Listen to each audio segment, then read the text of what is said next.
You are lying in bed. It's 2 a.m.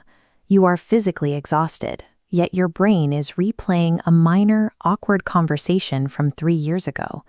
Then it pivots to drafting 5 different catastrophic outcomes for a meeting you have tomorrow. You likely tell yourself you are being proactive, but look at the physical reality. You are rendered motionless by the noise, your heart rate is elevated, and you aren't solving a single problem. This chart illustrates data from a landmark Harvard study. It shows that human minds wander nearly 47% of the time. Notice this drop in happiness.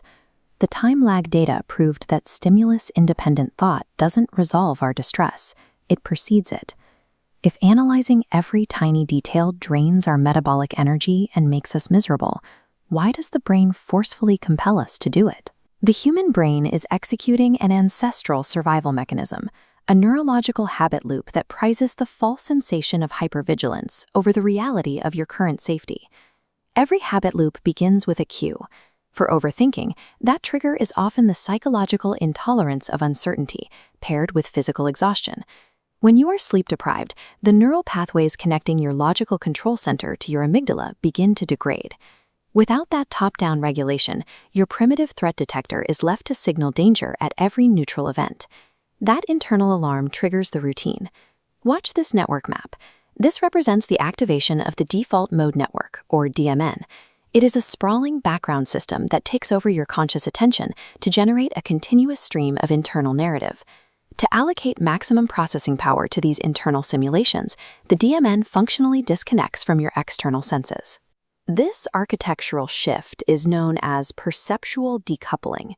Perceptual decoupling is why you can read a page of text without comprehending a single word.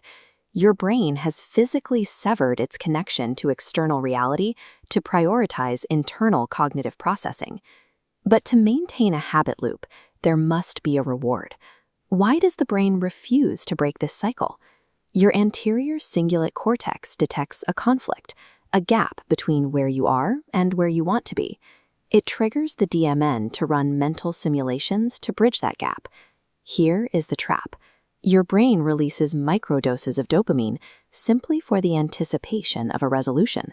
The brain perceives the analysis itself as a rewarding, goal-directed action. This creates the illusion of control. By obsessing over worst-case scenarios, the brain tricks itself into believing that spinning through what-ifs is the same thing as taking protective physical action. This dopaminergic signaling creates a neurochemical dependence on the anticipation of control, even when the situation is entirely uncontrollable. You cannot permanently delete your default mode network, but you can systematically starve its habit loop of that dopamine reward. Clinical researchers utilize a behavioral intervention called stimulus control, or scheduled worry time. It is designed to sever the immediate link between an anxiety cue and your worry routine. When a looping thought arises during the day, you immediately write it down and explicitly delay processing it until a pre-scheduled temporal window, like 4:30 p.m. This chart shows the results of that delay. By the time your scheduled window arrives, the acute physiological panic has dissipated, denying the habit loop its perceived reward. Exerting temporal control over your cognition transforms worry from an uncontrollable reflex into a contained, optional administrative task. If the DMN has already hijacked your attention, you have to forcefully shatter that perceptual decoupling.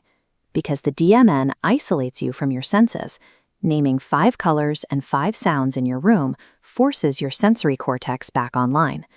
This shift in neural metabolic resources jolts the DMN out of its idle loop. You then neutralize the power of the thoughts themselves through cognitive diffusion.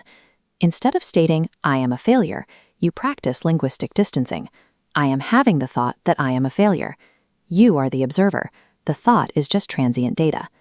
Because perfectionism fuels this engine by treating any uncertainty as a threat, shifting your internal benchmark to good enough provides the psychological permission to act.